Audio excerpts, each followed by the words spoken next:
অঞ্চলের একটা ছেলে যাদের দিকে পরিবার তাকিয়ে থাকে, তাদের আসলে পরিবারকে একটা সাপোর্ট দেবে, তাদের পড়াশোনা শেষ করে পরিবারে হাল ধরবে, সেই জায়গা থেকে আমরা হাল না ধরে আমরা বৃহত্তর তরুণের আসলে একটা চাকরির ন্যায্যতার দাবিতে কোটা সংস্কার আন্দোলন করেছিলাম।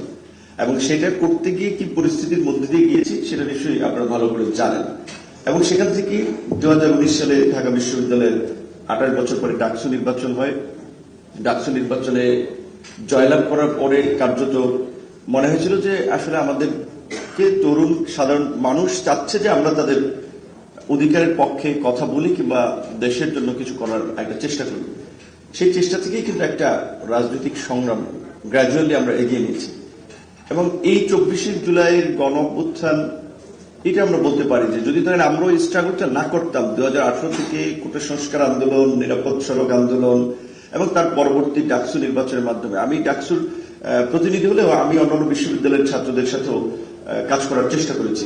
বিশেষ করে সত্যিকার অর্থে আজকে তো ক্যাম্পাসগুলোতে প্রভাবশালী ছাত্র সংগঠন মানে বিভিন্ন দিক থেকে ছাত্র দল এবং ছাত্র শিবির, কিন্তু আমি ছাত্র শিবির এবং ছাত্র দলের সাথে খুব বেশি আমার নেক্সাস ছিল না, কাজ করার সুযোগ ছিল না। বরঞ্চ বামপন্থী 2-4 জন ছাত্র, ওই জন্য বললাম যে নাম্বার ফিউ, কিন্তু তাদেরকে নিয়ে আমি ফাইট করেছি, তাদেরকে নিয়ে আমরা আসলে আমাদের কর্মসূচি কর্মপরিকল্পনা ঠিক করেছি। কারণ ছাত্র দল এবং শিবির নানা কারণে ক্যাম্পাসের সেই বাস্তবতায় তারা অনেকে ক্যাম্পাসে যেতে পারতো না কিংবা প্রকাশ্যে পরিচয় দিত। শিবির তো একেবারে নিষিদ্ধই ছিল। এখন যদিও সব বিশ্ববিদ্যালয়গুলোতে শিবিরের জয় জয়কার, এটা আমার কাছে খুব মানে রহস্যজনক মনে হয়েছে। এবং আরেক দিক থেকে আমি খুব সারপ্রাইজ হয়েছি যে বিশ্ববিদ্যালয়ের উচ্চ শিক্ষিত তরুণেরা, আমি শুনেছি যে ভোটের, আমি আসলে এখনো মিলাতে পারছি না যে ওয়াই 4টা বিশ্ববিদ্যালয়, ঢাকা ইউনিভার্সিটি, জাহাঙ্গীরনগর, রাজশাহী বিশ্ববিদ্যালয়, চিরাং বিশ্ববিদ্যালয়, একেবারেই ল্যান্ডস্লাইড ভিক্টরি, পুরো প্যানেল।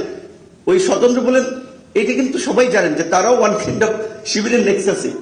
তাহলে সবাই শিবিরকে কেন ভোট দিল?